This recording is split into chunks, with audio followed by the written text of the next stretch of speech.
warahmatullahi wabarakatuh. Saya Mutia Utami Ramdhani dari kelas 5B pagi dengan NIM E1C018.065 Fakultas Keguruan dan Ilmu Pendidikan Universitas Mataram, jurusan Pendidikan Bahasa dan Seni, Program Studi Pendidikan Bahasa dan Sastra Indonesia. Tujuan video ini yaitu untuk memenuhi salah satu nilai tugas tambahan mata kuliah Folklore Nusantara. Baiklah, dalam video ini saya akan menceritakan cerita rakyat dari daerah saya, yaitu daerah Sumbawa, yang berjudul Tanjung Menangis. Tanjung Menangis saat ini dikenal sebagai salah satu spot uji adrenalin olahraga ekstrim cliff jumping di Sumbawa. Namun ada yang unik dari kisah pemberian nama tersebut, yang mana Tanjung Menangis merujuk pada sebuah kisah pilu dari cerita rakyat yang berkembang di masyarakat Sumbawa.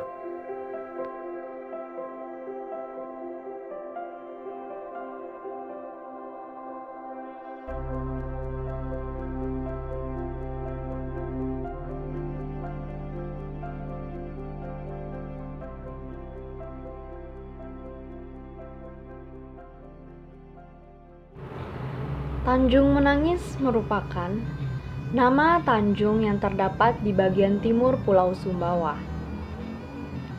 Pada zaman dahulu, putri dari Datu Samawa mengidap penyakit yang sangat aneh. Tak ada seorang pun di seantero Sumbawa ini yang mampu menyembuhkan penyakitnya. Datu Samawa telah melakukan berbagai cara demi menyembuhkan putrinya. Dia telah berkunjung ke rekan-rekannya sesama pemimpin untuk mencari tabib yang sakti agar mampu menyembuhkan putrinya. Namun, belum ada satupun orang yang mampu menyembuhkannya.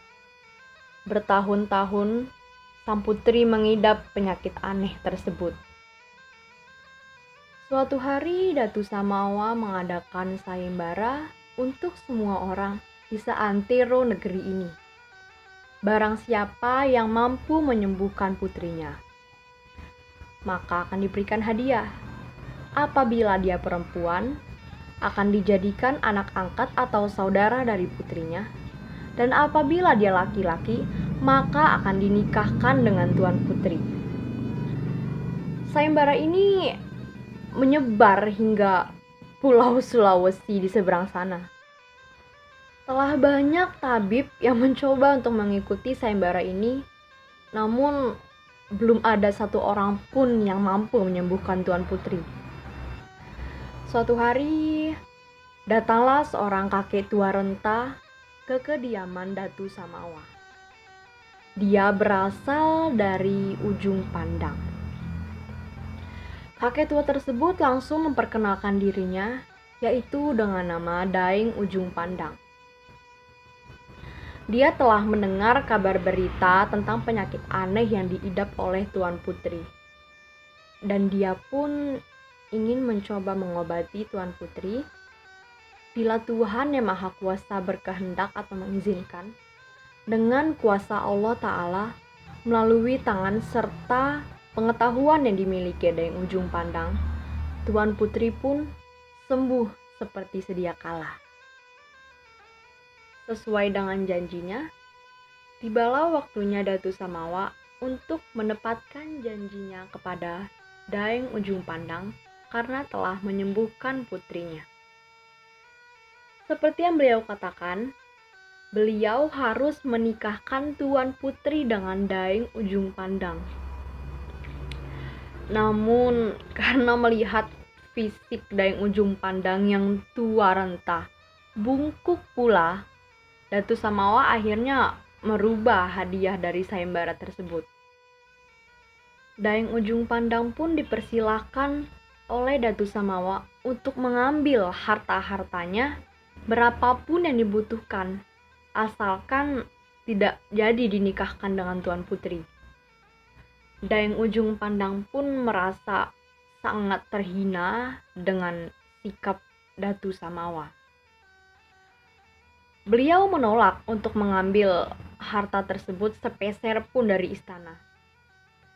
Dengan hati teriris, ia pun pulang kembali ke ujung pandang dengan menggunakan sampan kecil yang dilabuhkan di sebuah tanjung. Putri Datu Samawa merasa iba melihat kekecewaan di mata Daeng Ujung Pandang. Ia pun menyusul Daeng Ujung Pandang ke tanjung tersebut.